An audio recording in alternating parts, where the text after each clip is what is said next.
अस्सलाम वालेकुम स्टूडेंट, उम्मीद करती हूँ आप सब खैर आफियत से होंगे। दिस इज मी उम्मे ऐमन। आज की इस वीडियो में हम अपने एमडी कैट और ई कैट के केमिस्ट्री के सेकंड लेक्चर को डिस्कस करेंगे।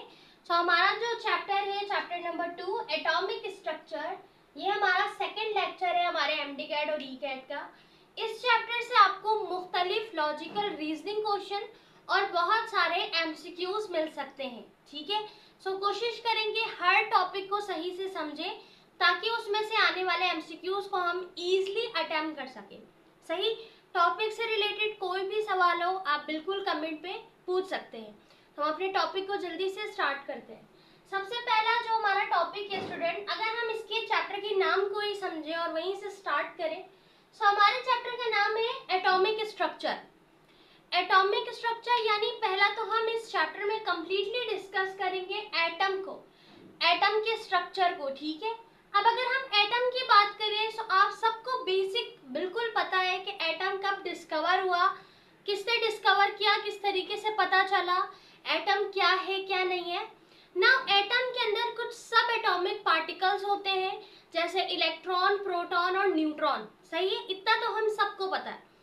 अब उस इलेक्ट्रॉन, प्रोटॉन और न्यूट्रॉन में कुछ इजाफी चीजें हैं, किस तरीके का है वो, उसका मास क्या है, ठीक है, मैग्नीट्यूड क्या है, चार्ज क्या है, किस तरीके से डिस्कवर हुआ, किसने डिस्कवर किया, ये सारी चीजें इलेक्ट्रॉन, प्रोटॉन और न्यूट्रॉन से रेलेवेंट आपसे एमसीक्यूज में पूछी जा सकती है। हम सबसे पहले वन बाय वन इसके सब एटॉमिक पार्टिकल को डिस्कस करेंगे। किसके सब एटॉमिक पार्टिकल को? एटम के। एटम के सब एटॉमिक पार्टिकल को हम वन बाय वन समझेंगे। सही, सबसे पहला जो सब एटॉमिक पार्टिकल है दैट इज इलेक्ट्रॉन। इलेक्ट्रॉन को हम इस तरह शो करते हैं और इसके ऊपर नेगेटिव चार्ज होता है। ठीक है, इलेक्ट्रॉन जो है स्टूडेंट ये सब एटॉमिक पार्टिकल है। अच्छा, ये डिस्कवर कब हुआ था? ये डिस्कवर हुआ था by J Thomson in 1897 AD में। सही, इलेक्ट्रॉन को डिस्कवर किया था जे थॉमसन ने। ठीक है, जे थॉमसन का नाम याद रखिएगा कि किसने डिस्कवर किया इलेक्ट्रॉन को, किस तरह डिस्कवर किया ये भी हम समझेंगे। किसने डिस्कवर किया? जे थॉमसन ने। कब किया? 1897 एडी में किया। सही, आगे लिखा है बाय कैथोड रेज, यहाँ वाई भी आएगा, by cathode rays experiment and oil drop experiment calculate the charge on electron. अब स्टूडेंट, हम किसी भी चीज को जब मालूम करते हैं तो उसके लिए हमें एक्सपेरिमेंट्स की जरूरत होती है। मैंने आपको पहले भी बताया था, अक्सर कुछ एक्सपेरिमेंट ऐसे होते हैं जो एक्सीडेंटली हो जाते हैं, यानी साइंटिस्ट अक्सर, वो बेशतर साइंटिस्ट और फिजिशियन किसी चीज की तहकीक के ऊपर होते हैं लेकिन वहीं पर कुछ ना कुछ डिस्कवर किया जाए। फॉर एग्जाम्पल, जैसे हमने डिस्कस किया था बायोलॉजी में जब बैक्टीरिया के ऊपर डिस्कशन हो रही थी, बेसिकली वो किसी और चीज को फाइंड आउट करना चाह रहे थे मगर वहां पे डिस्कवरी किसकी हो गई? किसी बैक्टीरिया की। इसी तरीके से सम टाइम साइंटिस्ट कुछ और चीज को तहकीक कर रहे होते हैं, आइडेंटिफाई कर रहे होते हैं, वहां पे उन्हें एक नई चीज मिलती है, फिर वो उसके ऊपर रिसर्च करते हैं, पता चलता है कि भाई यहाँ पर कुछ नई चीज उन्होंने इंट्रोड्यूस करवाई है या डिस्कवर की। इनिशिएट करने में, ठीक है, ये डिस्कवर करने में बहुत फर्क है। डिस्कवर यानी ढूंढना, दरियाफ्त करना, इनिशिएट यानी इन्वेंट करवाना, बनाना खुद से।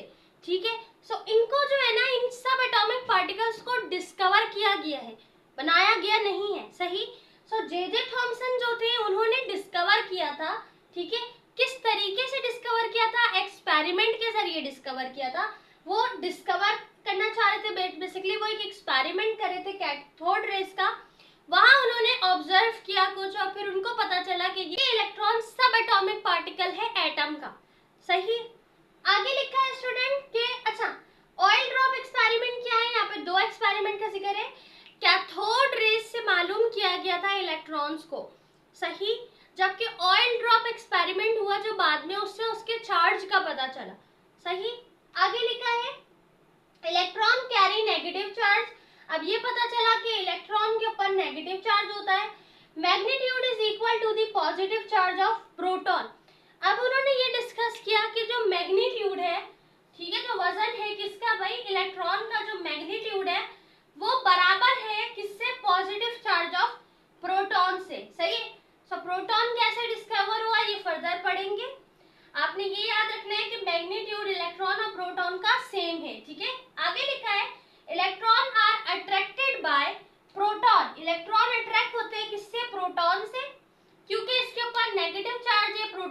प्रोटॉन के ऊपर पॉजिटिव चार्ज है, तो डिफरेंट चार्ज आपस में अट्रैक्ट कर रहे हैं। सही। आगे लिखा है स्टूडेंट अट्रैक्टिव फोर्स। अब ये जो अट्रैक्टिव फोर्स है ये कौन सी है? इलेक्ट्रोस्टैटिक फोर्स है। तो इस फोर्स का नाम याद रखिएगा। जो इलेक्ट्रॉन को और प्रोटॉन को आपस में अट्रैक्ट करेगी उस फोर्स का नाम है इलेक्ट्रोस्टैटिक फोर्स। ठीक है। आगे लिखा है स्टूडेंट, अच्छा ये जो है ना वो कंटिन्यूअसली मूविंग करता है around the nucleus. Electron continuously move करेगा किसके तरफ? न्यूक्लियस के तरफ, न्यूक्लियस के around. Mass is nearly 1836 time, यानी 1836 टाइम्स हमारे पास लेस देन होता है प्रोटॉन से, and 1839 time then neutron. Neutron से कितने टाइम छोटा होता है? 1839, जबकि प्रोटॉन से इलेक्ट्रॉन छोटा होता है 1836 टाइम्स। ठीक है। सो ये हमारे पास है इलेक्ट्रॉन। आगे लिखा है electronic configuration refers to presence of electron. अब जब हम इलेक्ट्रॉनिक कॉन्फ़िगरेशन निकालेंगे यानी arrangement of electrons, so obviously वो डिपेंड करेगा, रिफर्स करेगा इलेक्ट्रॉन्स के ऊपर कि इलेक्ट्रॉन शेल में और सब शेल में कितने हैं। ठीक है। So without presence of electrons तो हम लोग इलेक्ट्रॉनिक कॉन्फ़िगरेशन नहीं करते क्योंकि हमने अरेंजमेंट करनी होती है। अब इलेक्ट्रॉन मौजूद होगा शेल में या सब शेल में, सो उसी लिहाज से इलेक्ट्रॉनिक कॉन्फ़िगरेशन की अरेंजमेंट की जाएगी। सही। आगे लिखा है arrangement of electron effect the atomic stability, melting point, boiling point and density etc. अब ये जो अरेंजमेंट है इलेक्ट्रॉन की ये इफेक्ट करती है एटॉमिक स्टेबिलिटी के ऊपर। ठीक है। जब हम बॉन्ड बनाते हैं इलेक्ट्रॉन मतलब आपस में जब बॉन्ड बनाते हैं, सो क्यों बनाते हैं? स्टेबिलिटी के लिए बनाते हैं ना, विच मीन्स कि ये अरेंजमेंट इफेक्ट करिए स्टेबिलिटी पे, मेल्टिंग पॉइंट पे, बॉइलिंग पॉइंट पे या डेंसिटी के ऊपर। क्योंकि इलेक्ट्रॉन को निकाला जाएगा या बढ़ाया जाएगा तो वजन में फर्क आएगा, बॉइलिंग पॉइंट में फर्क आएगा, मेल्टिंग पॉइंट में, डेंसिटी में, हर तरीके से उसमें इफेक्ट पड़ेगा। सही। तो अरेंजमेंट जो है उसकी वजह कर क्या होता है? इफेक्ट पड़ता है एटॉमिक बिहेवियर के ऊपर। आगे लिखा है they also involve in chemical bond formation. Electron involve होते हैं किसमें? केमिकल बॉन्ड फॉर्मेशन में, जबकि प्रोटॉन और न्यूट्रॉन नहीं होता। आपने अक्सर सुना है इलेक्ट्रॉन बॉन्ड बनाते हैं। सही है। सो हमारे पास ये कंप्लीट था इलेक्ट्रॉन, जो कि सब एटॉमिक पार्टिकल है किसका? एटम का। डिस्कवर हुआ था जे थॉमसन के जरिए 1897 में। कैथोड रेस के जरिए पता चला। इसके चार्ज को पता लगाया गया ऑयल ड्रॉप के जरिए। नेगेटिव चार्ज पॉजिटिव चार्ज के साथ अट्रैक्ट होता है।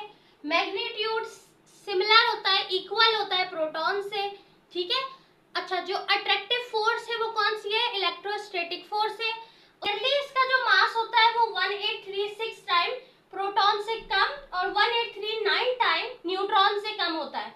इलेक्ट्रॉनिक कॉन्फ़िगरेशन इलेक्ट्रॉन की मौजूदगी में होगा शेल और सब शेल में। साथ ही अरेंजमेंट जो है वो इफेक्ट करती है स्टेबिलिटी के ऊपर, मेल्टिंग पॉइंट, बॉइलिंग पॉइंट और डेंसिटी के ऊपर। ठीक है।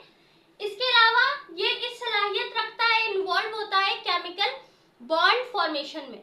सो ये कंप्लीट सब एटॉमिक पार्टिकल था हमारे पास इलेक्ट्रॉन का। अच्छे से आपने पढ़ना है, एमसीक्यूज में आपको हेल्प करेगा। सही। आगे बढ़ते हैं प्रोटॉन्स की तरफ।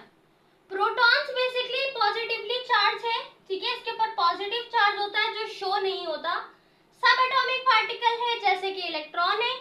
ये लोकेटेड होता है nuclei of element of all element. Her element के न्यूक्लियाई में प्रोटॉन मौजूद होता है, जबकि इलेक्ट्रॉन कहाँ पर होता है? रिवॉल्व कर रहा होता है अराउंड द न्यूक्लियस। सही। आगे लिखा है discover by Goldstein 1886 AD. Protons को डिस्कवर किया था गोल्डस्टीन ने 1886 एडी में। सही। आगे लिखा है बाय क्रॉक डिस्चार्ज ट्यूब। इन्होंने डिस्चार्ज ट्यूब इस्तेमाल किया था डिस्कवर करने के लिए प्रोटॉन्स को। आगे लिखा है पॉजिटिव आयन वर फॉर्म। अब पॉजिटिव आयन कब बनेगा यानी प्रोटॉन कब जाहिर होगा? जब हमारे पास कैथोड रेस हिट करेगा गैसियस एटम पे इन डिस्चार्ज ट्यूब। सो ये बेसिकली आपके पास ऑब्जर्वेशन है। किसकी ऑब्जर्वेशन है? गोल्डस्टीन की। सो गोल्डस्टीन जो साइंटिस्ट थे उन्होंने डिस्कवर किया था बाय द हेल्प ऑफ कॉक डिस्चार्ज ट्यूब की मदद से उन्होंने प्रोटॉन को डिस्कवर किया। सो उन्होंने क्या ऑब्जर्व ऑब्जर्व किया, उन्होंने ये ऑब्जर्व किया जो पॉजिटिव चार्ज है स्टूडेंट, वो पॉजिटिव चार्ज, पॉजिटिव आयन बन रहा है। कब बनेगा? जब कैथोड रेज हिट करेगा, यानी कैथोड रेज मींस जो हमारे पास इलेक्ट्रॉन्स है जब वो हिट करेगा इन डिस्चार्ज ट्यूब में, ठीक है। सो ये हमारे पास जो है ना स्टूडेंट, ये क्या है? प्रोटॉन्स है।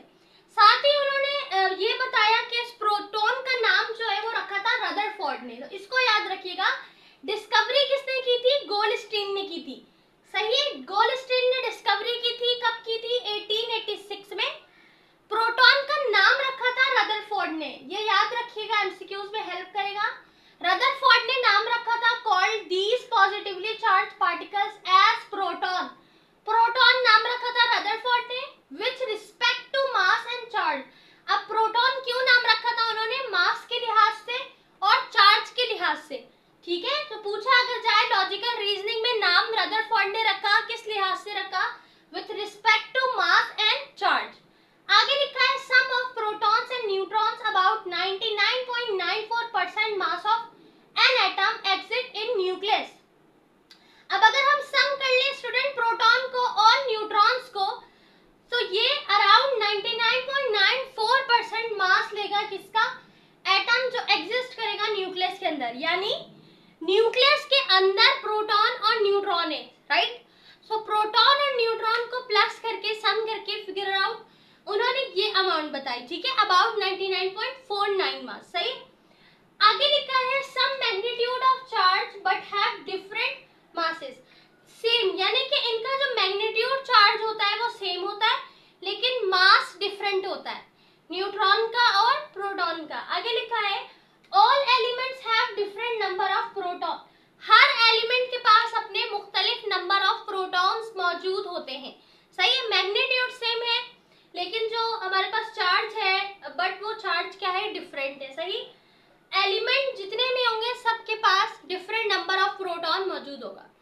सो प्रोटॉन बेसिकली पॉजिटिवली चार्ज है, ठीक है, जो कि मालूम हुआ था इलेक्ट्रॉन के ही जरिए, क्रॉक ट्यूब, डिस्चार्ज ट्यूब के जरिए गोल्डस्टीन ने डिस्कवर किया था। सही है, उन्होंने ऑब्जर्व किया था कि ये जो पॉजिटिव चार्ज है ये बन रहा है जब कैथोड रेज हिट हो रहा है डिस्चार्ज ट्यूब से। सही। अच्छा, डिस्कवर करने वाले गोल्डस्टीन, नाम रखने वाले रदरफोर्ड ने इसका पॉजिटिव चार्ज देखकर और मास देख के नाम रखा था प्रोटॉन। सही।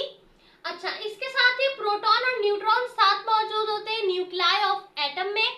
एलिमेंट में जो एटम है, एटम का अंदर जो न्यूक्लियस है, जो न्यूक्लियाई है, उसके अंदर प्रोटॉन और न्यूट्रॉन मौजूद है। सो इन दोनों को ऐड करके हम मास को काउंट करते हैं। आगे लिखा है स्टूडेंट मैग्नीट्यूड सेम हो सकता है बट चार्ज हमेशा डिफरेंट होगा। हर एलिमेंट में डिफरेंट नंबर ऑफ प्रोटॉन मौजूद होते हैं। सही। सो ये कंप्लीट डिस्कवरी थी और कुछ कैरेक्टर थे इलेक्ट्रॉन के और प्रोटॉन के। नाउ उसी तरह हम न्यूट्रॉन को भी डिस्कस करते हैं। नाउ स्टूडेंट, अगर अब हम डिस्कस करें न्यूट्रॉन को और फर्दर टॉपिक को, सो हमारे पास वेरी फर्स्ट अगर न्यूट्रॉन की बात करें, सो neutron was made by James Chadwick. अब यहाँ पर मेड बाय का मतलब है डिस्कवरी मेड बाय, ठीक है। सही है, मेड बाय का मतलब है डिस्कवरी मेड बाय, यानी न्यूट्रॉन को मालूम करने के लिए जो डिस्कवरी तैयार की गई, बनाई गई बाय जेम्स चैडविक, यानी चैडविक ने बनाई थी 1932 एडी में, ठीक है। डेट याद रखिएगा 1932 एडी में। अच्छा, ये एक्सपेरिमेंट किस तरीके का था? That is artificial radio activity experiment. उन्होंने एक आर्टिफिशियल रेडियो एक्टिविटी की थी इस एक्सपेरिमेंट में, जिसमें उन्होंने बम्बार्डमेंट करवाई थी अल्फा पार्टिकल्स की। सही।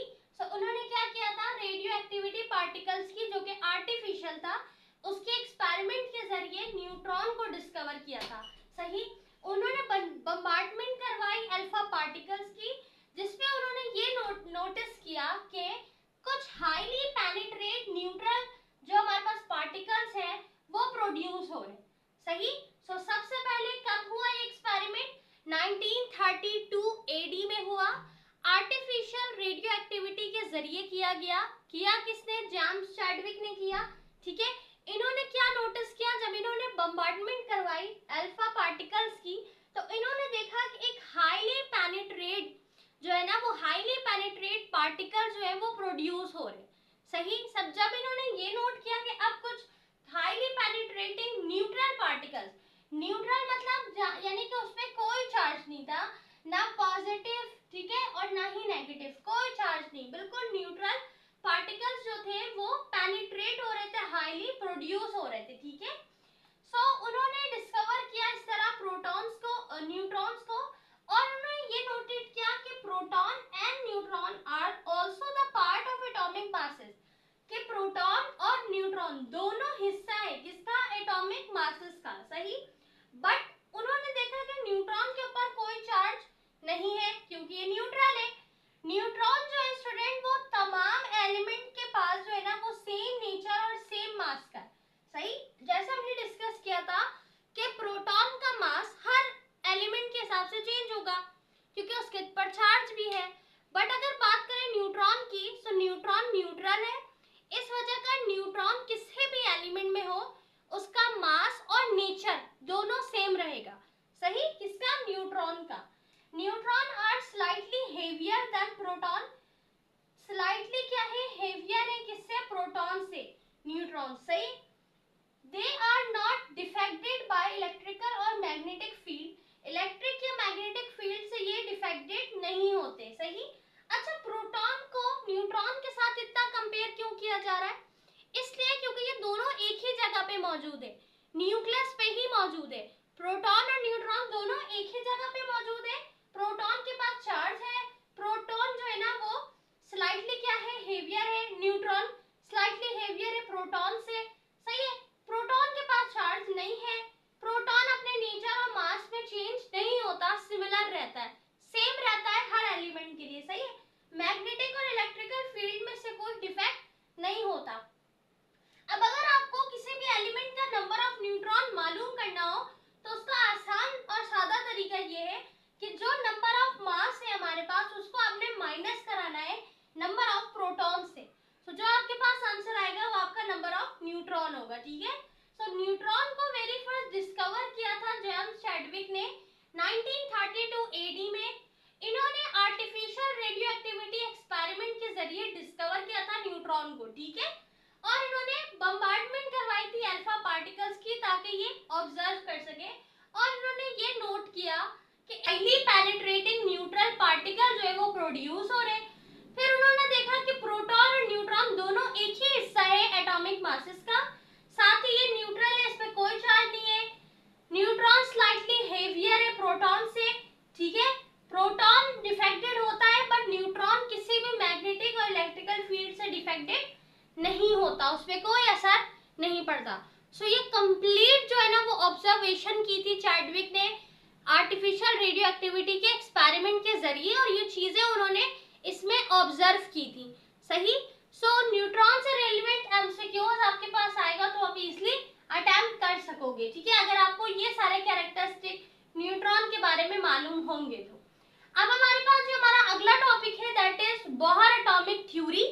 सो बोहर ने एटम से रिलेटेड, इलेक्ट्रॉन से रिलेटेड किस तरीके की थ्योरी पेश की थी, हम उनको देखते हैं। अभी हम डिस्कस कर रहे थे सब एटॉमिक पार्टिकल्स को, जैसे इलेक्ट्रॉन, प्रोटॉन और न्यूट्रॉन को। सिर्फ यही नहीं बल्कि मजीद कुछ सब एटॉमिक पार्टिकल डिस्कवर हुए हैं। ठीक है। बट आपकी बुक में इन तीनों को ज्यादा एम्फसाइज किया गया है तो इनमें से एमसीक्यूज आ सकता है। सही। अब हम बात करते हैं बोहर एटॉमिक थ्योरी की कि इन्होंने क्या थ्योरी पेश की। बोहर अपनी थ्योरी में कुछ पोस्टुलेट लिखते हैं, कुछ पोस्टुलेट के बारे में हमें बता रहे हैं, जो कि पोस्टुलेट बाद में जाकर कुछ डिफेक्टेड भी इसमें पाया गया, कुछ चीजें जो है उससे इनकार भी किया गया, उसको रिजेक्ट भी किया गया और इम्प्रूव भी किया गया। ठीक है। तो उसको हम डिस्कस करेंगे। पहले देखते हैं कि इन्होंने क्या पोस्टुलेट दी थी। सही। तो सबसे पहले लिखा है according to Bohr theory, Bohr theory के लिहाज से स्टूडेंट है electron revolve around the nucleus in circular orbit. सबसे पहले इन्होंने ये बताया कि इलेक्ट्रॉन जो है ना वो रिवॉल्व कर रहा है न्यूक्लियस के अराउंड सर्कुलर ऑर्बिट में, यानी सर्कुलर मोशन में, सर्कुलर पोजीशन में वो रिवॉल्व कर रहा है। ठीक है। Eight fix distance from nucleus with defined energy. अब जो इलेक्ट्रॉन है उसका एक फिक्स डिस्टेंस है न्यूक्लियस से, कि कितने दूर वो रिवॉल्व करेगा, और साथ ही जो उसका स्टूडेंट एनर्जी है वो भी डिफाइन एनर्जी है। सो उन्होंने ये कहा कि एक तो इलेक्ट्रॉन जो है वो न्यूक्लियस के इर्द गिर्द क्या कर रहा है, ऑर्बिटल में रिवॉल्व कर रहा है। दूसरा उसके पास एक फिक्स जो है ना वो डिस्टेंस है, फासला है इलेक्ट्रॉन का न्यूक्लियस से। दूसरा साथ ही उन्होंने ये बताया कि उसकी जो एनर्जी है वो डिफाइन है, सही है। दूसरे पोस्टुलेट में कहते हैं कि इलेक्ट्रॉन नीदर लूज और नॉर गेन एनर्जी, ना इलेक्ट्रॉन एनर्जी को लूज करेगा ना हासिल करेगा। Each orbit has fixed energy, her orbit की अपनी फिक्स एनर्जी है। एनर्जी ऑफ ऑर्बिट इंक्रीज होगी student the increase distance from nuclear, जब डिस्टेंस बढ़ेगा न्यूक्लियर से तो एनर्जी जो है वो बढ़ेगी, सही है, अकॉर्डिंग टू बोहर। तीसरे पोस्टुलेट में बोहर कहते हैं इलेक्ट्रॉन एब्जॉर्ब सम क्वांटिसाइज्ड एनर्जी, इलेक्ट्रॉन ऑब्जर्व करती है कुछ क्वांटिसाइज्ड एनर्जी को, कुछ अमाउंट ऑफ एनर्जी को, and jump from a lower energy, और फिर वो जंप करती है लोअर की तरफ। Orbit is emit quantised energy. अच्छा, अब जब इलेक्ट्रॉन किसी हायर से लोअर की तरफ आएगा तो उसे एनर्जी की जरूरत नहीं होगी, वो एनर्जी को रिलीज करेगा, छोड़ेगा। जब वो लोअर से हायर की तरफ जाएगा तो एनर्जी की नीड होगी, ठीक है। यही बात इन्होंने अपने 3 पोस्टुलेट में कही है। अच्छा, नंबर 4 पोस्टुलेट में इन्होंने बताया, अच्छा यहाँ पर ये हमारे पास डेल्टा ई मतलब टोटल एनर्जी है, जो कि E2 और E1 यानी कि जब हायर एनर्जी होगी हायर ऑर्बिट और लोअर ऑर्बिट, सो ये बराबर होता है हमारे पास स्टूडेंट प्लैंक्स कांस्टेंट न्यू के, सही है। यहाँ पर जो हमारे पास ये साइन है ये कहलाता है न्यू, इज द फ्रीक्वेंसी, ये एक फ्रीक्वेंसी है, and H is a Planck's constant. Planck's constant अभी हम पढ़ेंगे, उसका सिंबल होता है स्मॉल एच, सही है। सो जब हमारे पास higher energy of orbit lower energy of orbit को माइनस करेंगे, जो कि टोटल एनर्जी है, वो बराबर होती है हमारे पास एच न्यू के। आगे लिखा है चौथा पोस्टुलेट में student, electron can move only in those orbit, electron move करेगा सिर्फ उस ऑर्बिट पे which the angular momentum of electron, जिसका एंगुलर मोमेंटम जो है ना is integral multiple. Integral multiple का मतलब होता है कंप्लीट मल्टीपल, यानी कंप्लीट नंबर, सही, यानी कि एंगुलर मोमेंटम यानी mvr, ठीक है। यहाँ पे m जो है वो मास है, ठीक है, v यहाँ पर वेलोसिटी है, मास और वेलोसिटी किसका, इलेक्ट्रॉन का, ठीक है, और r इज रेडियस, सही है। हमारे पास जब बराबर होगा mvr is equals to nh/2 radius, so वो हमारे पास ओनली उस सूरत हाल में मूव कर पाएगा, सही। So according to Bohr, Bohr का ये कहना है कि जब हमारे पास mvr यानी मास वेलोसिटी और रेडियस बराबर होंगे किसके, nh/2 रेडियस के, सो फिर वो हमारे पास जो है ना वो मूव कर सकेगा इलेक्ट्रॉन, अदरवाइज मूव नहीं करेगा। सो ये थे कुछ पोस्टुलेट। सबसे पहले पोस्टुलेट में उन्होंने बताया कि इलेक्ट्रॉन सर्कुलर ऑर्बिट में रिवॉल्व कर रहा है एक डिस्टेंस फासले से, मतलब एक फिक्स फासले से और एक डिफाइन एनर्जी के साथ। दूसरे पोस्टुलेट में उन्होंने कहा ना ही एनर्जी ले रहा है ना ही लूज कर रहा है, ठीक है, अपने पास उसकी अपनी एनर्जी है और एनर्जी इंक्रीज होगी जब फासला बढ़ेगा, सही, इंक्रीज होगा।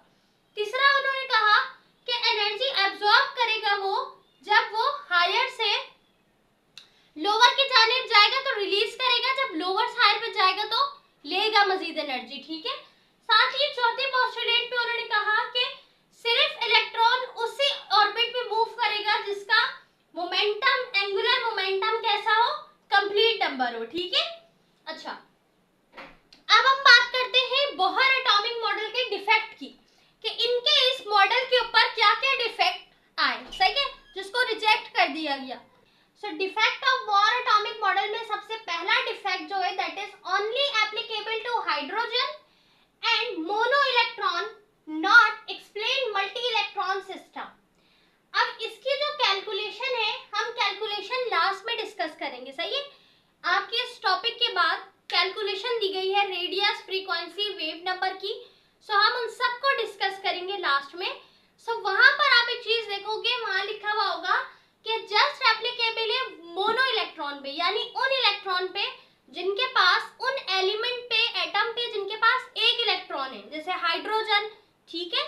तो हमारे पास ऐसे एलिमेंट या ऐसे आयंस वाले जिनके पास सिंगल इलेक्ट्रॉन हो, तो इन्होंने अपने मॉडल में मल्टीपल इलेक्ट्रॉन सिस्टम को डिस्क्राइब नहीं किया है, एक्सप्लेन नहीं किया है। सबसे पहला डिफेक्ट ये है। अगर सिर्फ एक मोनो को डिस्कस किया जाए तो मल्टी वाले जो जितने भी एलिमेंट है जिनके पास 2 इलेक्ट्रॉन है, 3 है, 4 है, 5 है, फिर उनको किस तरह डिस्क्राइब किया जाएगा, ठीक है। डिफेक्ट नंबर 2 देखें बोहर एटॉमिक मॉडल का। सो इसमें लिखा है according to Bohr electron revolve around the nucleus. अब हमने जैसे पोस्टुलेट में डिस्कस किया, सबसे पहला पोस्टुलेट कि बोहर कहते हैं कि इलेक्ट्रॉन रिवॉल्व करता है अराउंड द न्यूक्लियस में, यानी ऑर्बिटल में सर्कुलर मोशन में क्या करता है, वो रिवॉल्व कर रहा होता है। जबकि डिफेक्ट में ये नजर आया, बाद में लेटर ऑन ये पता चला, it was proven electron did not move in a single plane. Electron एक सिंगल डायरेक्शन में सिंगुलरली इजीली जो है ना सर्कुलर मोशन में मूव नहीं करता, सर्कुलेट नहीं करता, बट इन 3 डायमेंशनल स्पेस, बल्कि इलेक्ट्रॉन मूव करता है 3 डायमेंशनल स्पेस में, ठीक है। जबकि बोहर के अकॉर्डिंग, उनकी थ्योरी के अकॉर्डिंग, पोस्टुलेट के अकॉर्डिंग, उन्होंने डिस्कस किया कि हमारे पास इलेक्ट्रॉन जो है वो सिंगल एक सर्कुलर ऑर्बिटल में क्या करता है स्टूडेंट, मूव करता है। जबकि बाद में ये पता चला कि वो 3 डायमेंशनल शेप में, 3 डायमेंशनल स्पेस में मूव कर रहा होता है, ठीक है। तो ये हमारे पास था बोहर मॉडल का दूसरा डिफेक्ट, सही है। नाउ तीसरे डिफेक्ट में हमें ये पता चला अकॉर्डिंग टू बोहर कॉन्सेप्ट कि इलेक्ट्रॉन जो है ना वो एक ऐसा आइटम है जो लोकेटेड है at a definite distance from the nucleus and revolve with definite velocity which is against the Heisenberg uncertainty principle. According to Bohr concept, Bohr का ये कहना है कि हमारे पास जो इलेक्ट्रॉन है वो एक डेफिनेट शेप में, डेफिनेट डिस्टेंस में न्यूक्लियस से क्या कर रहा है, रिवॉल्व कर रहा है, ठीक है। अब अगर हम उसे एक डिस्टेंस दे दें, ठीक है, एक डिफाइंड डिस्टेंस दे दें, सो ये जो है ना वो अगेंस्ट हो जाएगा हाइजेनबर्ग के अनसर्टेनिटी प्रिंसिपल से, सही। सो ये जो है ना वो हमारे पास तीसरा डिफेक्ट था बोहर एटॉमिक मॉडल का। चौथा डिफेक्ट ये सामने आया कि बोहर थ्योरी ने एक्सप्लेन किया है ओनली पार्टिकल्स नेचर को, सिर्फ पार्टिकल्स नेचर ऑफ इलेक्ट्रॉन को बताया है, did not explain the wave nature of electron. Particles nature तो उन्होंने बता दिया इलेक्ट्रॉन का, लेकिन इलेक्ट्रॉन का वेव नेचर नहीं बताया है। तो ये कुछ जो है ना डिफेक्ट है बोहर एटॉमिक मॉडल के, जिसकी वजह कर वो रिफ्यूज कर रहा है बोहर एटॉमिक पोस्टुलेट को। बोहर एटॉमिक पोस्टुलेट में सबसे पहली चीज जो ना बताई गई वो है मल्टी सिस्टम, यानी मोनो सिस्टम तो बता दिया गया, मल्टी सिस्टम का कहा कि वो एप्लीकेबल नहीं है। सेकंड, उन्होंने कहा कि वो जो न्यूक्लियस के अराउंड इलेक्ट्रॉन रिवॉल्व कर रहा है वो एक सिंगल प्लेन में कर रहा है, ठीक है। जबकि वो किस तरह कर रहा है, वो एक डायमेंशनल स्पेस में रिवॉल्व कर रहा है, सही। साथ ही स्टूडेंट इसके अलावा उन्होंने बताया कि एक डिस्टेंस क्रिएट है, एक डेफिनेट डिस्टेंस है न्यूक्लियस का इलेक्ट्रॉन के दरमियान, जो कि हाइजेनबर्ग के अनसर्टेनिटी प्रिंसिपल को रॉन्ग साबित कर रहा है। इसके साथ ही उन्होंने इलेक्ट्रॉन का जो शेप है, इलेक्ट्रॉन की जो नेचर है पार्टिकल्स के लिहाज से वो तो बता दिया, लेकिन वेव के लिहाज से जो नेचर है वो नहीं बताया। सो क्या क्या डिफेक्ट है जो आपको बताए गए हैं, लॉजिकल रीजनिंग में पूछा जा सकता है। पोस्टुलेट को भी अच्छे से पढ़ के जाना है, समझना है एमसीक्यूज के लिए, ठीक है। अब ये हमारे पास कंप्लीट कॉन्सेप्ट क्लियर होता है बोहर मॉडल का, ठीक है। बोहर मॉडल की पोस्टुलेट, बोहर मॉडल के हमारे पास डिफेक्ट, सिर्फ हमारी कैलकुलेशन बाकी है बोहर की जो हम लास्ट में करेंगे, सही है। अब हमारा एक और टॉपिक स्टार्ट होता है, दैट इज स्पेक्ट्रम, ठीक है। ये बिल्कुल सेपरेट टॉपिक है स्पेक्ट्रम का। कैलकुलेशन जो है हमारे पास रेडियस की, वेव नंबर की, ये लास्ट में करेंगे, सही। अभी हम स्पेक्ट्रम को समझते हैं। स्टूडेंट स्पेक्ट्रम हमारे पास क्या होता है, स्पेक्ट्रम हमारे पास एक डिस्पर्जन ऑफ लाइट है, ठीक है। डिस्पर्जन ऑफ लाइट जो एक कलर ऑफ बैंड होता है, दैट इज कॉल्ड स्पेक्ट्रम, सही है। अब स्पेक्ट्रम में हमारे पास स्पेक्ट्रम की कुछ टाइप्स होती है। ये बेसिकली हमारे पास क्या है, ये स्पेक्ट्रम की टाइप्स है। सबसे पहली टाइप होती है student continuous spectrum. Continuous spectrum किस तरीके का स्पेक्ट्रम है, लिखा है इट इज प्रोड्यूस, ये बनता है when a beam of white light, जब एक व्हाइट लाइट की बीम, ठीक है, कौन सी लाइट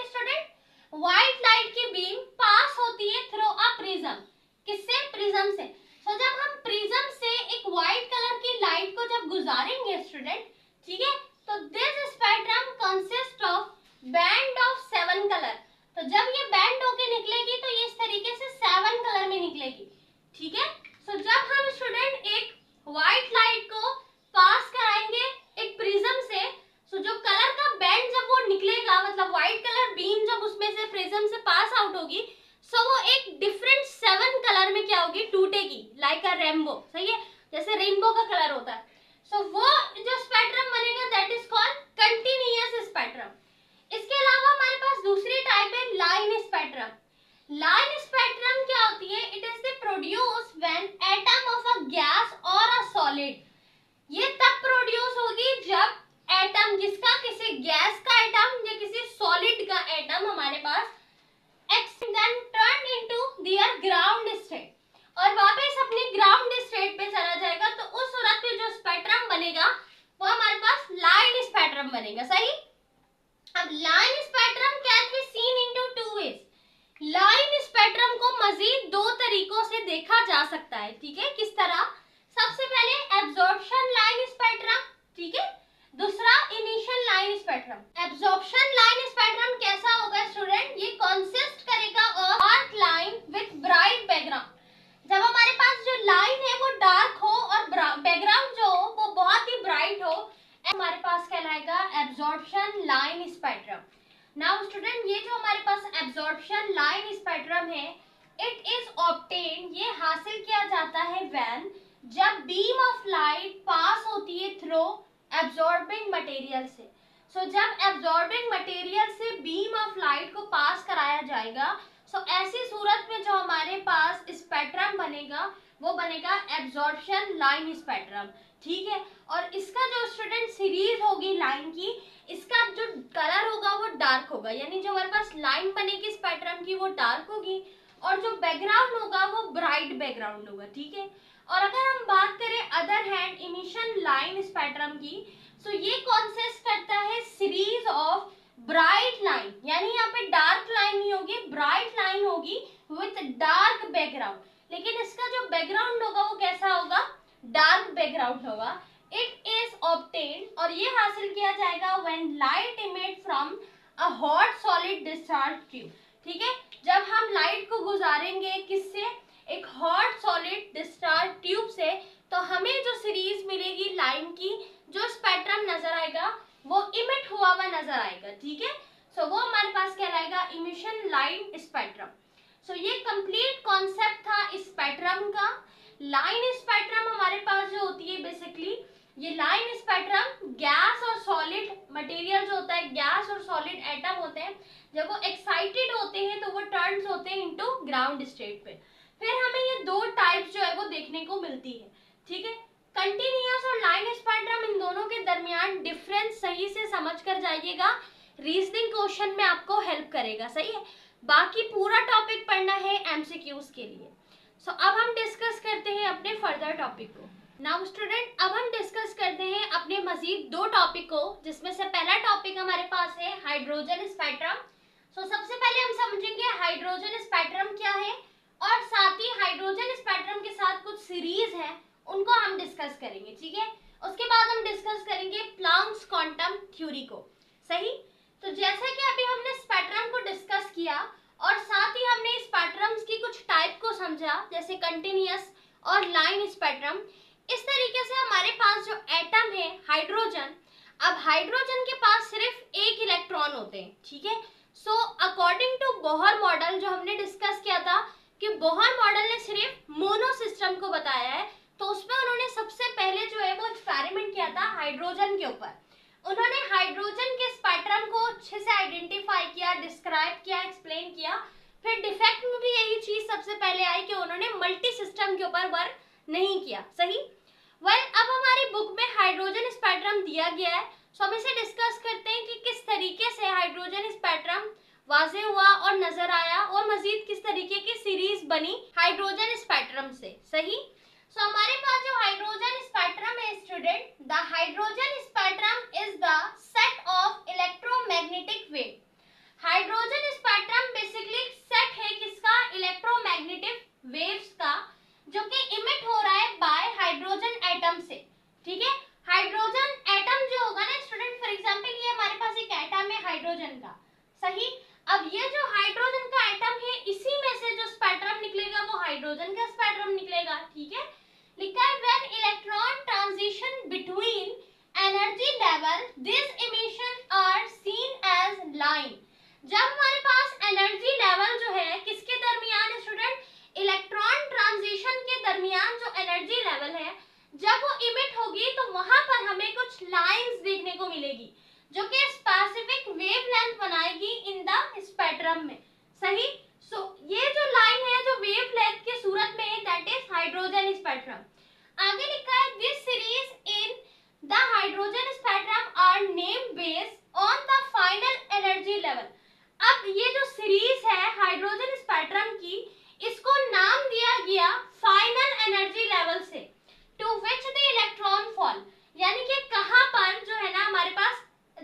इलेक्ट्रॉन है वो फॉल होगा।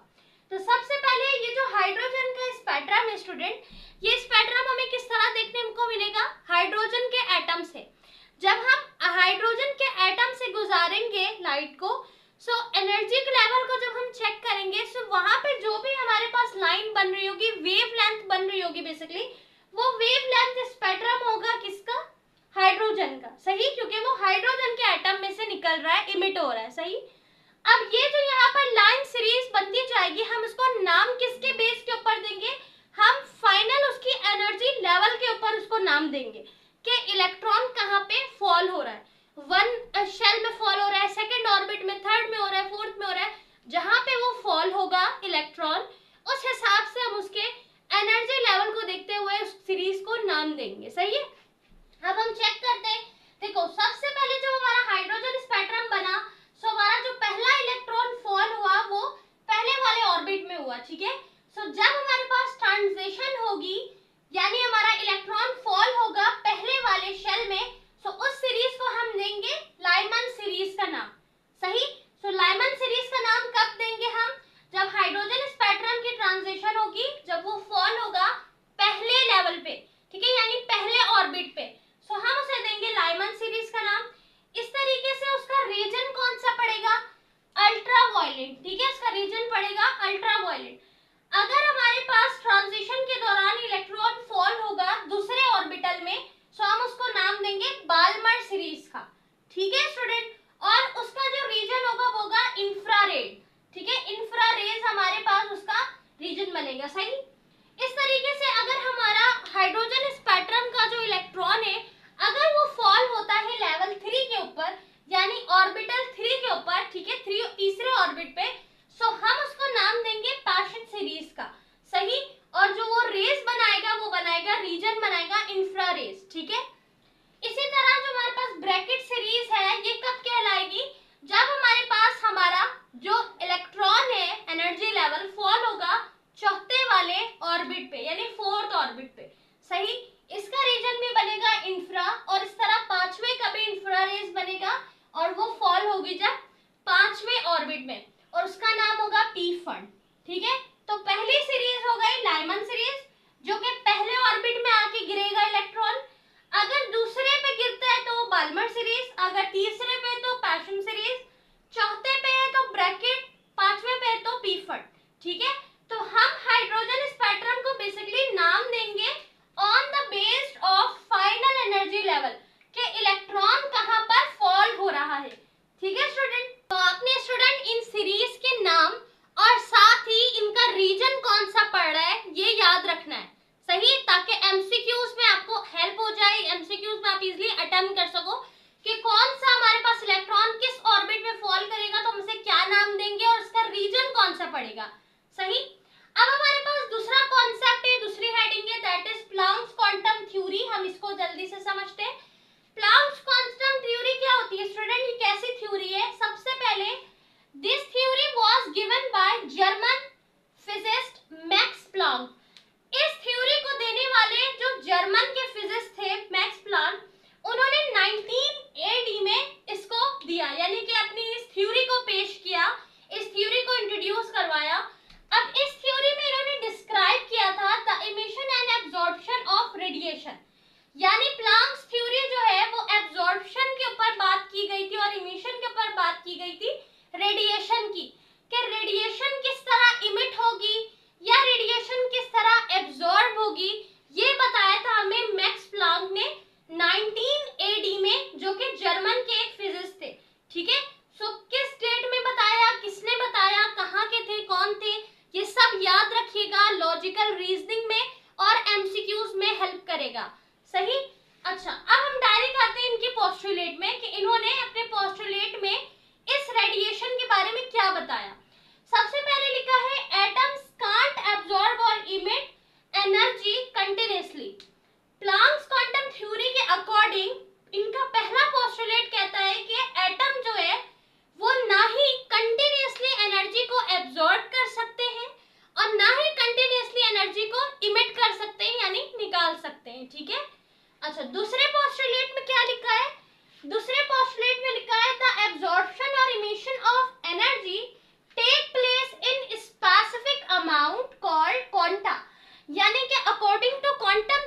स्टूडेंट, सेकंड पोस्टुलेट बताता है कि अगर एनर्जी को टेक प्लेस किया गया, रखा गया, एब्जॉर्ब किया या फिर इमिट किया गया एक स्पेसिफिक अमाउंट में, सो उस अमाउंट को हम कहते हैं क्वांटा, यानी कि उसकी मीनिंग होती है पॉकेट ऑफ एनर्जी। ठीक है स्टूडेंट, उसको हम कहेंगे पॉकेट ऑफ एनर्जी। साथ ही लिखा है स्टूडेंट कि a quantum of light energy is often called photon.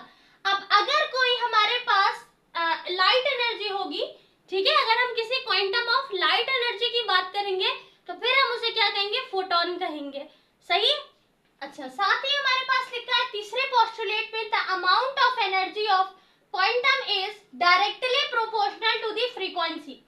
अब हमारे पास क्वांटम एनर्जी की जो अमाउंट होगी वो डायरेक्टली प्रोपोर्शनल होगी फ्रीक्वेंसी के साथ। सही। Of the radiation. अब ये फ्रीक्वेंसी किसकी है स्टूडेंट, रेडिएशन की है, जो कि इमिट हो रही है या फिर एब्जॉर्ब हो रही है बाय द बॉडी। सही। तो तीसरा पोस्टुलेट हमें बताता है स्टूडेंट कि जो अमाउंट होगी एनर्जी की क्वांटम की वो डायरेक्टली प्रोपोर्शनल होगी फ्रीक्वेंसी से, जो कि रेडिएशन इमिट होगी या फिर वो एब्जॉर्ब होगी। चाहे इमिट हो, निकाली जाए या एब्जॉर्ब की जाए बॉडी के जरिए, सो वो बराबर होगी, डायरेक्टली प्रोपोर्शनल होगी फ्रीक्वेंसी से। सही, ये बात याद रखिएगा, एमसीक्यूज के लिए इंपॉर्टेंट होगी। सो ये हमारे पास तीन पोस्टुलेट है किसके, मैक्स प्लैंक की थ्योरी के, जो कि है प्लैंक्स क्वांटम थ्योरी। सही है। सो इनकी थ्योरी बेस किस चीज के ऊपर कर रही है, रेडिएशन के ऊपर बेस कर रही है। अब रेडिएशन को ध्यान में रखते हुए तीन बातें इन्होंने अपनी पोस्टुलेट में बताई। पहली कि एब्जॉर्ब कंटिन्यूअसली एनर्जी को नहीं करेगा, ना ही इमिट करेगा। कौन, एटम। ठीक है। दूसरी बात इन्होंने बताई कि एब्जॉर्प्शन या फिर इमिट या निकाला जाए तो वो एक टेक प्लेस करेगा एक स्पेसिफिक अमाउंट में, जिसे हम क्वांटा कहते हैं। ठीक है स्टूडेंट, क्वांटा का मतलब होता है पॉकेट ऑफ एनर्जी। सही है। उसके बाद इन्होंने कहा कि ये जो क्वांटम ऑफ लाइट है उसको हम कहेंगे फोटोन। सही। तीसरी पोस्टुलेट में इन्होंने कहा कि जो अमाउंट ऑफ एनर्जी है स्टूडेंट क्वांटम की, वो डायरेक्टली प्रोपोर्शनल होगी फ्रीक्वेंसी ऑफ रेडिएशन से, जो कि एब्जॉर्ब की जाएगी या फिर निकाली जाएगी बाय द बॉडी। सही। इक्वेशन में आपको यह नजर आ रहा होगा कि एनर्जी डायरेक्टली प्रोपोर्शनल है फ्रीक्वेंसी से। अच्छा, फ्रीक्वेंसी जो हमारे पास होती है वो डिनोट की जाती है न्यू के साइन से। न्यू का साइन जो कि बराबर है एच न्यू, यानी प्लैंक्स क्वांटम, जो हमारे पास एच जो है that is constant of Planck's. अच्छा, इस इक्वेशन के अकॉर्डिंग हमारे पास ये जो एच है अभी हमने डिस्कस किया, दैट इज प्लैंक्स कांस्टेंट। आगे लिखा हुआ है it's value in SI unit is this, that is 6.625 into 10 की पावर -34। ठीक है, ये आपने वैल्यू याद रखनी है। ये प्लैंक्स कांस्टेंट की जो है ना वो कांस्टेंट वैल्यू है। सही है।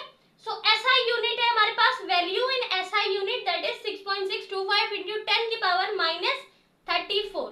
सो ये कंप्लीट कॉन्सेप्ट था हमारे पास। वेरी फर्स्ट हमने डिस्कस किया हाइड्रोजन स्पेक्ट्रम को। सही। साथ ही हमने समझा इसकी सीरीज को। सीरीज को नाम दिया जाता है ऑन द बेसिस ऑफ कि इलेक्ट्रॉन किस लेवल पे फॉल हो रहा है। उसके बाद हमने प्लैंक्स क्वांटम थ्योरी को डिस्कस किया, पोस्टुलेट को समझा। सही है। अब फर्दर टॉपिक को जल्दी से डिस्कस करते हैं स्टूडेंट। अब हम अपने फर्दर कुछ टॉपिक को डिस्कस करते हैं, जिसमें से सबसे पहला टॉपिक है एक्स रेज। एक्स रेज को हम समझते हैं कि इसे किसने इंट्रोड्यूस करवाया था, कब डिस्कवर हुआ। सो वेरी फर्स्ट इन 1895 में डब्ल्यू रोंगेन हमारे पास जो साइंटिस्ट हैं उन्होंने एक्स रेज को इंट्रोड्यूस करवाया। किस तरह, इन्होंने ऑब्जर्व किया फास्ट मूविंग इलेक्ट्रॉन को, कि एक इलेक्ट्रॉन है जो कि बहुत फास्टली मूव कर रहा है with highly penetrating short wavelength. ठीक है, किस तरह पेनिट्रेट कर रहा है, हाईली पेनिट्रेट कर रहा है, बट उसकी जो वेवलेंथ बन रही है वो शॉर्ट वेवलेंथ रेडिएशन है। सही। साथ ही ये जो हमारे पास पेनिट्रेटिंग है ये थ्रू पेपर हो रहा है, थ्रू ग्लास हो रहा है, थ्रू रबर हो रहा है, मेटल या इवन ह्यूमन फ्लैश से भी ये पेनिट्रेट हो रहा है। सो उन्होंने ऑब्जर्व किया इन 1895 में कि एक इलेक्ट्रॉन जो कि बहुत फास्टली मूव कर रहा है, फास्ट मूविंग ऑफ इलेक्ट्रॉन को देखा, उसकी वेवलेंथ बहुत ज्यादा शॉर्ट थी बट वो हाईली पेनिट्रेट कर रहा था। सो उस रेडिएशन का नाम रखा गया एक्स रेज। अच्छा, एक्स रेज बाद में नाम रखा गया था, पहले उस रेस का नाम उस साइंटिस्ट के ऊपर रखा गया था, देन बाद में उसका नाम एक्स रेज रखा गया। सही।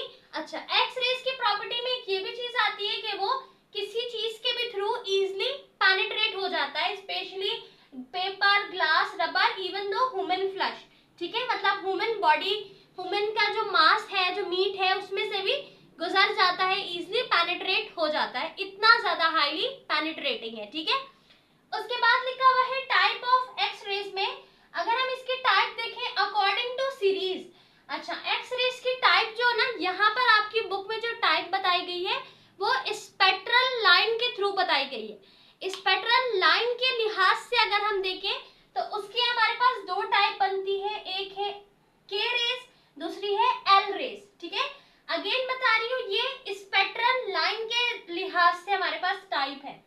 सो जो के रेज होती है ये प्रोड्यूस होती है by element having large atomic number. के रेज यानी कि जो के हमारे पास लाइन होगी या रेडिएशन होगी एक्स रेज की, वो तब प्रोड्यूस होगी जब इसका जो एटम होगा वो लार्ज एटॉमिक नंबर रखता होगा, स्मॉल नहीं होगा, लार्ज होगा। सही। उसके बाद लिखा है these spectral line have short wavelength. अच्छा, इनकी जो वेवलेंथ होगी वो शॉर्ट होगी, बट ये हाई एनर्जी रखते होंगे, क्योंकि ये ज्यादा दूर होंगे, मोर डिफरेंस होगा दरमियान में किसके, दो एनर्जी लेवल के। सो जब दो एनर्जी लेवल के दरमियान में ज्यादा डिस्टेंस होगा तो एनर्जी तो ज्यादा होगी, बट जो वेवलेंथ बनेगी वो शॉर्ट बनेगी। ठीक है, सो ऐसी सीरीज को हम कहेंगे के सीरीज। सही। अब बात करें अगर एल सीरीज की, so L series having small atomic number. L series वो तमाम एलिमेंट रखेंगे जिनके एटॉमिक नंबर स्मॉल हो। These have long wavelength. अब इनका जो वेवलेंथ बनेगा वो लॉन्ग बनेगा। ठीक है, और इनकी एनर्जी जो होगी वो लो होगी। एनर्जी लो क्यों होगी, क्योंकि यहाँ पे जो डिस्टेंस है, जो फासला है दो एनर्जी लेवल के दरमियान, वो लेस है, कम है। ठीक है, जबकि के सीरीज में एनर्जी लेवल ज्यादा था, एनर्जी हाई थी, क्योंकि जो एनर्जी लेवल के दरमियान डिफरेंस था वो ज्यादा था। यहाँ पर एनर्जी लेवल के दरमियान डिफरेंस कम है तो एनर्जी कम है। सही। नाउ अगर बात करें हम एक्स रेज की प्रोडक्शन की, कि एक्स रेज किस तरह प्रोड्यूस किया जाता है, so X rays can be produced in a special tube of discharge tube.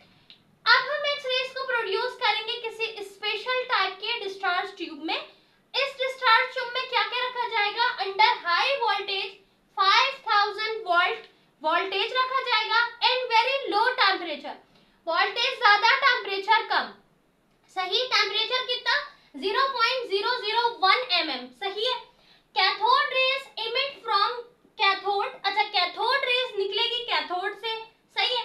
जैसे ही वो कैथोड रेज निकल के एनोड की तरफ ट्रेवल करना शुरू हो जाएगी, travel towards anode rays, anode rays की तरफ कैथोड रेज ट्रेवल करना शुरू हो जाएगी, तो ऐसी कंडीशन में एक स्ट्राइक शुरू हो जाएगा, यानी स्ट्राइक प्रोड्यूस होना शुरू हो जाएगा विथ हाई स्पीड। ठीक है, इसी हाई स्पीड में ट्रांजिशन के दौरान प्रोडक्शन होगी एक्स रेज प्रोटॉन की। सही है। एक्स रेज यहाँ पे, एक्स रेज ऑफ फोटोन यहाँ पे क्या होंगे, प्रोड्यूस हो जाएंगे। That is the production of X rays, जो कि एक special type of discharge tube में हो रहा है। यहाँ पर दो चीजें दी गई हैं स्टूडेंट, एक वोल्टेज और एक टेम्परेचर। याद रखिएगा वोल्टेज कितना है, 5000 वॉट, जबकि टेम्परेचर कम होगा, दैट इज 0.001 mm। सही है। और साथ में जैसे कैथोड रेज जो होंगे ना, निकल के कैथोड से ट्रैवल करेंगे टुवर्ड्स एनोड, फिर वहां पर हाई स्पीड जो है ना वो क्या होगी, हाई स्पीड प्रोडक्शन होगी, हाई स्पीड वेवलेंथ बनेगी। इसके ट्रांजिशन की सूरत में, इसके ट्रांजिशन की वजह कर एक्स रेज की प्रोडक्शन हो जाएगी। तो इस तरह प्रोडक्शन कराई जाएगी एक्स रेज की। नाउ अगर हम बात करें प्रॉपर्टीज ऑफ एक्स रेज की, तो लिखा है शॉर्ट वेवलेंथ, हाई एनर्जी। इसकी प्रॉपर्टी में सबसे पहली चीज कि इसकी जो वेवलेंथ होती है वो शॉर्ट होती है, बट एनर्जी बहुत ज्यादा होती है। सही। आगे लिखा है wavelength lies between 0.1 to 10 angstrom. अगर आपसे एमसीक्यूज में पूछ लिया जाए कि हमारे पास एक्स रेज की वेवलेंथ कितने नंबर्स पे लाई कर रही है, कहां से कहां तक हो सकती है, तो इसकी वेवलेंथ लाइज करती है दरमियान 0.1 से लेकर 10 एंगस्ट्रॉम तक, यानी 0.1 से स्टार्ट होगी 10 एंगस्ट्रॉम तक होगी, इससे आउट नहीं होगी, इतनी इसकी वेवलेंथ होगी। ठीक है। आगे लिखा है travel with speed of light, light की स्पीड की तरह ट्रेवल करती है, ट्रेवल इन स्ट्रेट लाइन जैसे कैथोड, लाइक कैथोड की तरह बिल्कुल स्ट्रेट लाइन में ट्रेवल करेगी एक्सरेज, ये इसकी प्रॉपर्टी है।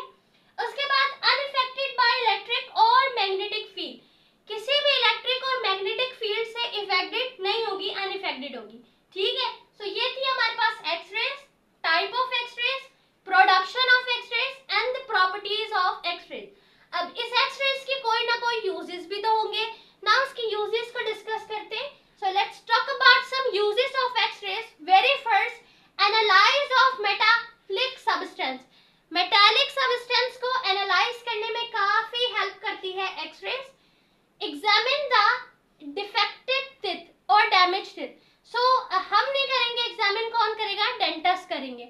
सो आप में से वो तमाम स्टूडेंट जो डेंटिस्ट बनना चाहते हैं, ठीक है, बीडीएस के फील्ड में जाना चाहते हैं, भाई देख लो एक्सरेज का बहुत काम है, ठीक है। डेंटिस्ट क्या करते हैं, एग्जामिन करते हैं डैमेज टिथ को या डिफेक्टेड टिथ को by the help of X rays, ठीक है। सो एक्सरेज को सिर्फ सर्जन यूज नहीं कर रहे होते लेजर टेक्नोलॉजी का, बल्कि यहाँ पे बहुत सारी मजीद टेक्नोलॉजीज आ गई हैं जो डेंटिस्ट भी यूज कर रहे हैं, सही है।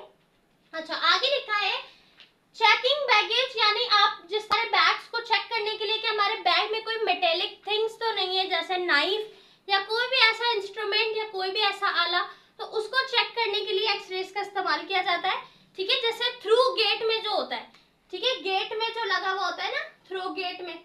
उसके बाद है determination of structure of crystal, crystal के स्ट्रक्चर को डिटरमाइन करने के लिए एक्सरेज का इस्तेमाल भी किया जाता है। सो यहाँ पर कुछ मैंने यूजेस लिखे हैं, आप मजीद सर्च आउट कर सकते हैं। अब हम डिस्कस करते हैं अपने एक नए टॉपिक को, ये अलग टॉपिक है, इससे सेपरेट है। सबसे पहले समझा एक्सरेज को, टाइप को, प्रोडक्शन, प्रॉपर्टीज एंड यूजेस को, ये सारे इंपॉर्टेंट है एमसीक्यूज के लिहाज से, सही। अब हमारे पास एक अलग टॉपिक है that is once again important for your reasoning question, Moseley law and atomic number। Atomic number की बेसिकली इंट्रोडक्शन किस तरह इसको इंट्रोड्यूस करवाया गया था। सो रीजनिंग में पूछा जा सकता है, तो हम कोई टॉपिक नहीं छोड़ेंगे एमसीक्यूज के लिए या लॉजिकल रीजनिंग के लिए। लिखा हुआ है Moseley in 1913 studied on wavelength of X rays. अब मोस्ले ने एक्सरेज को डिस्कस किया था, स्टडी किया था 1913 में, जो कि प्रोड्यूस हो रही थी from the anodes of 38 different element from aluminium to gold. याद रखिएगा एलिमेंट के नाम स्टूडेंट आपको हेल्प करेगा कि ये प्रोड्यूस कहां से हो रहा था, 38 एलिमेंट्स के दरमियान में से, जो कि एल्युमिनियम और गोल्ड तक है, सही।